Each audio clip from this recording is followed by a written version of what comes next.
Join me as I dive into the world of gluten and challenge myself to go gluten-free for an entire week to see how it affects my health. So, is gluten bad for your health? This is a question that's been on many people's minds lately, especially with the growing trend of gluten-free diets.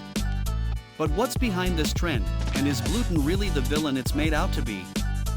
Gluten has become a bit of a buzzword in the health community, but there's still a lot of confusion surrounding it.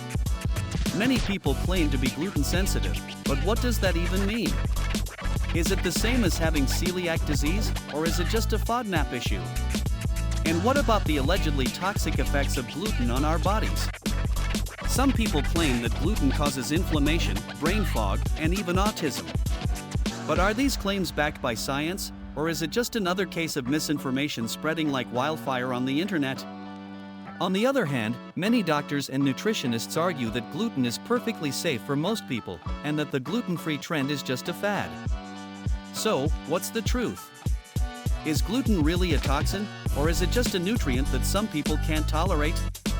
To get to the bottom of this, let's take a closer look at what gluten actually is, and how it affects our bodies. Gluten is a protein found in wheat, barley, and rye, and it gives dough its elasticity and structure. But it's also what makes bread so addictive. Gluten contains a compound called gliadin, which stimulates the release of dopamine in our brains, making us feel good and want more. But for people with certain conditions, gluten can be a real problem. Those with celiac disease, for example, have an autoimmune response to gluten that can cause serious damage to their intestines. Then there are people with wheat allergies, who can have an immediate and severe reaction to gluten. And finally, there are those who are gluten intolerant, but not necessarily allergic or celiac.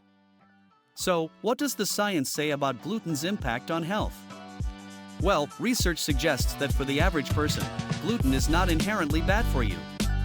In fact, whole grains like whole wheat bread and whole grain pasta contain important nutrients like fiber, B vitamins, and minerals.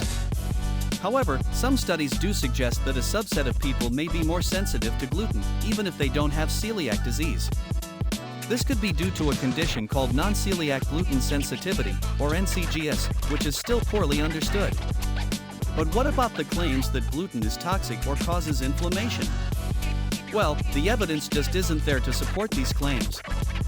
In fact, many experts consider gluten to be a harmless protein for most people. So, what's the takeaway from all of this? Should we all be going gluten-free, or is it just a pointless trend? Well, for people with certain conditions like celiac disease or wheat allergies, a gluten-free diet is absolutely essential. In summary, gluten is not inherently bad for your health, but it can be problematic for certain individuals.